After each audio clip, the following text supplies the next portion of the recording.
ईश्वर कुछ रिश्ते जन्म के साथ देता है और कुछ रिश्तों को बनाने और निभाने की समझ उम्र के साथ आती है। इसमें सबसे खास है जीवन साथी का चुनाव।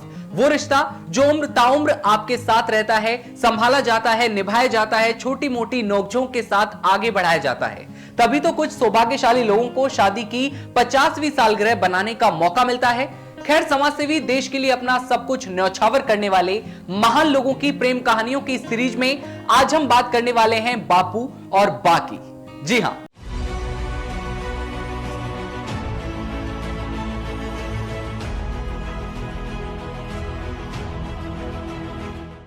नमस्ते, मेरा नाम है दिव्यांशु और आप देखना शुरू कर चुके हैं न्यूज वन इंडिया की ये खास सीरीज, जिसमें आज हम बात करने जा रहे हैं महात्मा गांधी और उनकी पत्नी कस्तूरबा गांधी की। राष्ट्रपिता होने के नाते महात्मा गांधी के बारे में बहुत कुछ लिखा गया है, पर कस्तूरबा गांधी के साथ उनके रिश्ते पर बहुत ही कम बात होती रही है। शायद इसलिए भी क्योंकि कस्तूरबा हमेशा बापू के साथ सहारा बनकर उनके पीछे खड़ी रही। बापू जब जब भीड़ में घिरे हुए थे, तब भी कस्तूरबा हर समय उन्हें देख रही होती थी। अफ्रीका की धूप हो या फिर इंग्लैंड की बर्फीली शाम, पथरीला रास्ता हो या ट्रेन में गांधी का भारत भ्रमण, कस्तूरबा महात्मा गांधी का साया बनकर हर जगह पर तैनात खड़ी रही। 11 अप्रैल 1869 जब पोरबंदर में गोकुलदास मकन के यहां कस्तूरबा का जन्म हुआ। गोकुलदास और मोहनदास के पिता करमचंद गांधी बहुत ही ज्यादा अच्छे दोस्त थे और जब कस्तूरबा 13 साल की हुई तो ये दोस्ती कब रिश्तेदारी में बदल गई और वो शादी करके मोहनदास की पत्नी बनकर उनके साथ रहने लगी। शादी नाबालिग उम्र में होती है और इसलिए ये रिश्ता दोनों के लिए एक खेल जैसा था। जैसा कि हर बच्चे को स्कूल के समय होता है, ठीक उसी तरह से मोहनदास को स्कूल के वक्त से ही कस्तूरबा के प्रति बहुत ही गहरा आकर्षण था और इधर कस्तूरबा खुद को घर के कामों में रमाती चली जाती हैं। फिर धीरे धीरे आध्यात्म से लगाव हो जाता है और अब आप सोच रहे होंगे कि उनकी प्रेम कहानी का आखिर हुआ क्या। दरअसल ये कहानी बाकियों जैसी बिल्कुल नहीं थी। ये सबसे अलग और ऐसा बिल्कुल नहीं था कि कस्तूरबा मोहनदास के प्रति बिल्कुल गंभीर नहीं थी। बापू अपनी आत्मकथा में यहां पर लिखते हैं कि वो स्कूल में भी कस्तूरबा के बारे में ही सोचा करते थे। बाद में वो अपने इस एहसास के लिए शर्मिंदा भी होते थे। वे सारे कामों को खत्म करने के बाद कस्तूरबा को पढ़ाने जाते थे ताकि कम से कम कस्तूरबा साक्षर हो जाएं और 1897 में जब गांधी लॉ की डिग्री हासिल करने साउथ अफ्रीका जा रहे थे, तब वे कस्तूरबा को अपने साथ ले गए। कस्तूरबा के लिए घर परिवार, अपने गांव से निकलने का ये पहला मौका था। वो बाहरी दुनिया से बिल्कुल अनजान थी, लेकिन बस किसी पर भरोसा था तो वे थे मोहनदास, यानी कि आपके और हमारे महात्मा गांधी।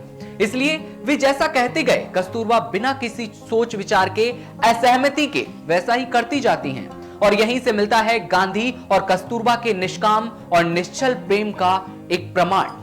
ये तो बात हो गई प्रेम के शुरुआत की, लेकिन आइए आपको ले चलते हैं सीरीज के उस अंक में जहां गांधी और कस्तूरबा के बीच झगड़े होते हैं, तीखी नोकझोंक होती है और यहीं से शुरू होता है इस प्रेम कहानी का नया अध्याय। जहां प्रेम है वहां झगड़े भी होते हैं। साउथ अफ्रीका में अश्वेतों के खिलाफ बढ़ते जाने वाले भेदभाव के खिलाफ बापू ने आंदोलन शुरू किया, जिसमें कस्तूरबा गांधी हर वक्त उनके साथ खड़ी रहती हैं। मेला ढोने वालों से लेकर मजदूरों तक हर किसी को आंदोलन से जोड़ने में कस्तूरबा ने एक अहम भूमिका अदा की। मोहनदास की पढ़ाई में कोई अड़चन ना आ पाए, इसलिए खुद आगे बढ़कर आंदोलन का नेतृत्व किया और बता दें, ये नेतृत्व का गुण भी उनमें मोहनदास ने ही विकसित किया था। साउथ अफ्रीका में महात्मा गांधी किसी भी अछूत को अपने यहां पर काम करने के लिए रखने पर राजी नहीं थे। उन्होंने कस्तूरबा को ही घर के कामकाज के लिए और उस कामकाज को खत्म करने के लिए कहा। हालांकि इस विचार पर कस्तूरबा ने बिल्कुल अलग अभिव्यक्ति दी। कस्तूरबा ने अपनी आंखों के सामने अपने पति को बदलते हुए देखा।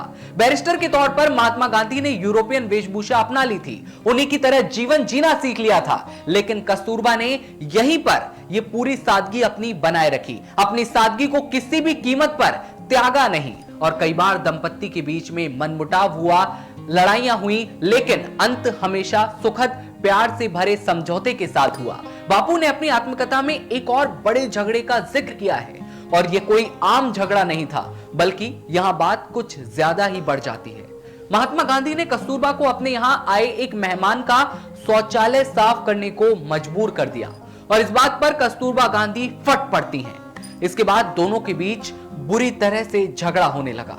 बात इतनी ज्यादा बढ़ जाती है कि महात्मा गांधी कस्तूरबा गांधी का हाथ पकड़कर घर से बाहर निकालने लगे। महात्मा गांधी ने जितनी कठोरता उस समय दिखाई वो उतने कठोर थे नहीं। बाद में इस पूरे वाक्य पर उन्हें काफी पश्चाताप होता है और इस वाक्य के बारे में वे अपनी आत्मकथा में लिखते हैं कि ये ठीक उसी तरह से था जैसे मुझे एक अंग्रेज अधिकारी ने ट्रेन से धक्का देकर बाहर निकाला था। कस्तूरबा की आंखों से लगातार आंसू बहे जा रहे थे। वो चिल्ला रही थी, चीख रही थी कि तुम्हें थोड़ी सी लाज शर्म नहीं है? तुम अपने आप को इतना भूल गए, आखिर मैं कहां जाऊंगी? तुम सोचते हो कि तुम्हारी धर्म पत्नी रहते हुए मैं सिर्फ तुम्हारा ख्याल रखने और तुम्हारी ठोकरें खाने के लिए बनी हूं। भगवान के लिए अपना व्यवहार ठीक करो, इस तरह का तमाशा मत खड़ा करो। और इस तरह ये झगड़ा समाप्त होता है। जब मोहनदास दुनिया के लिए महात्मा और फिर बापू बने तो कस्तूरबा भी उनके साथ सबके लिए उनकी बा बन गई। बापू भी कस्तूरबा को आखिरी में बा नाम से ही संबोधित करने लगे थे। बा बापू के साथ लगभग हर आंदोलन के बाद जेल भी गईं। धर्मपत्नी होने का पूरा उन्होंने कर्तव्य निभाया। हर यात्रा में उनके साथ रहती थी। वे बापू का खूब ख्याल रखती और शायद इसीलिए महात्मा गांधी इतना निश्चिंत होकर अपने लक्ष्य पर केंद्रित रह पाए। अपनी व्यस्तताओं में बापू शायद ये देख ही नहीं पाए कि कस्तूरबा की तबीयत लगातार खराब होती जा रही थी। कस्तूरबा को मोहन का समय चाहिए था और वो उन्हें आखिरी क्षणों में मिल ही गया। पर उन्होंने अपने आखिरी क्षणों में बा की खूब सेवा की। उन्होंने बा को वो सब दिया जिसकी वो वाकई हकदार थी। 22 फरवरी 1944 को कस्तूरबा ने अपनी आखिरी सांस ली। वे भारत को आजाद होते नहीं देख पाई, पर उनके रहते मोहनदास महात्मा बन चुके थे। और किसी भी भारतीय स्त्री के लिए यह गौरव की बात है कि वो अपने पति को दुनिया का सबसे चहेता और सम्मानीय इंसान बनता हुआ देख पाए।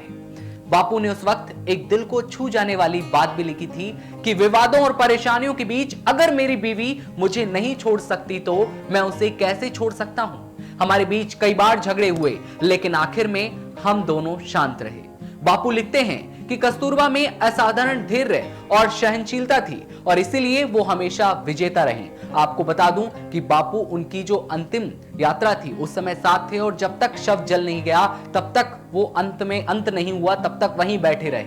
ये थी बापू और बाकी वो सादगी, संस्कार और प्यार की कहानी जो अब अमर हो गई। फिर मुलाकात होगी आप सभी के साथ एक नई सीरीज में, आप सभी के साथ। तब तक के लिए हमें दीजिए इजाजत। नमस्कार।